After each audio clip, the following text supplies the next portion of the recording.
Hey, I'm sitting in my favorite chair. It's a yellow chair. I'm going to show you a little bit of it. Can you see it? Can't really see it. Let me get out of it so you can see it. I don't know if you saw it, but I'm going to sit back in it. But yeah, it's right by my door. And I love this chair. I got it last year after sitting in my chair in my niece's house. She had one that was a different style, but it was the same kind of swivel thing.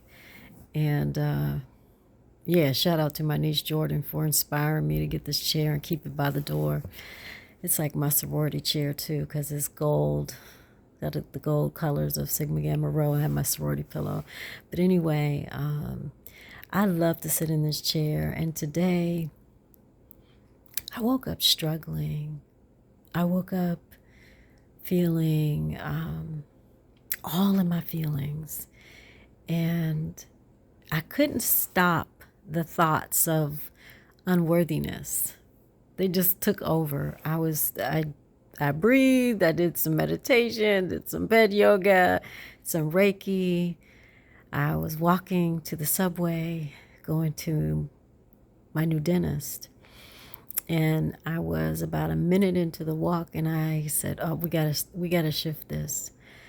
What can I do to shift this?" And the download that I got from Spirit was gratitude, which is one of my favorite mindful self-care practices. And so I just started looking at things around me. I said, I'm grateful that I can walk. I'm grateful that I can see. I did my senses. I'm grateful I can smell. I'm grateful I had this smoothie that I got the other day, and that I could walk with it. I'm grateful that I had the resources to be able to go to the dentist. I'm grateful that I'm wearing, something that I like. I'm grateful that I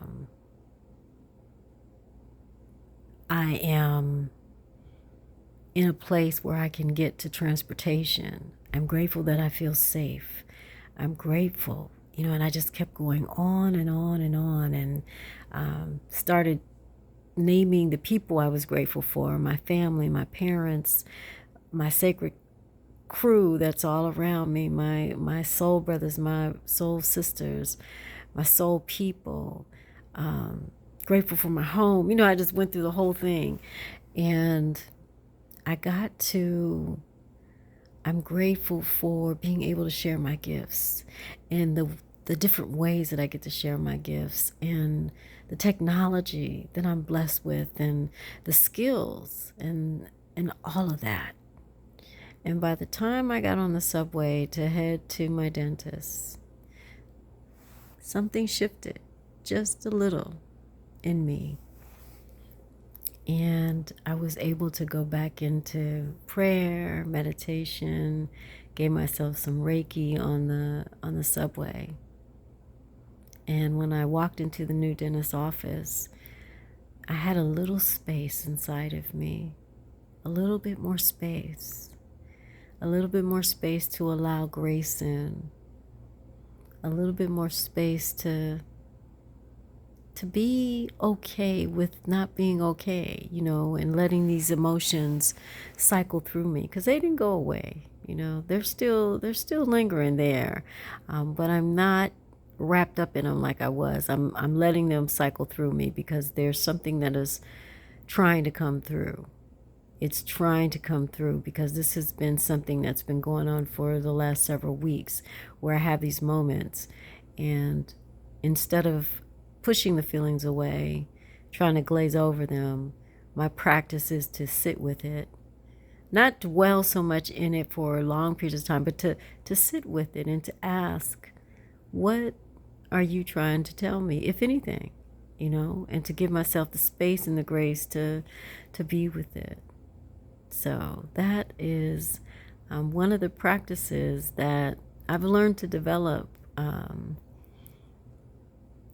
to be in touch with what I'm feeling and to acknowledge it, because in the past I haven't.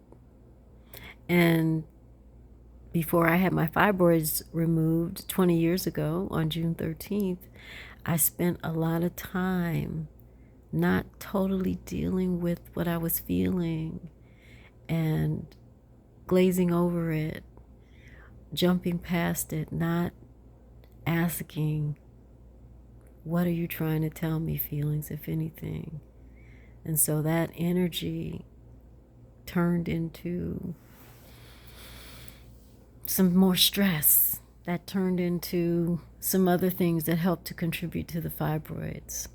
So yeah, that's another part of my my fibroid journey, which taught me how to take care of myself and got me into mindful self-care rather quickly.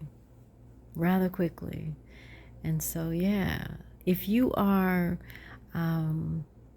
interested and want to explore mindful self-care with me, I'm offering on June 25th. I got the date right today because I noticed yesterday I said June 26th. It's Sunday, June 25th. I'm hosting the Soft as Fuck Sunday. We're celebrating the summer solstice in DC with the Soft as Fuck Sunday from 2 to 3 p.m. on June 25th at Key Kratom CBDT, 1517 U Street Northwest. Go to anandaleak.com/soft. Thanks for joining me for another little video here. In the back, you can see my painting, One Drop of Black Blood. That was one of the paintings that I did, one of my first paintings. And right after I had fibroid surgery in 2003, my womb was clear of fibroids, and I had all of this creative energy, all of this space to step into my calling as a healer, my calling as a creative, as an artist and a writer. And while I was working at Smith Center for Healing in the Arts as an artist in residence at Howard University Hospital, I met a master artist who was a patient that I worked with. And for a couple of years, every time I worked with him was like a master arts class. I felt like I was getting a Bachelor of Fine Arts with his support. He worked me like nobody's business. I started painting as a result of that time with him. So see what happens when you take care of yourself and you open up and you discover new gifts, new ways of being. All right, y'all. See you next time. Bye.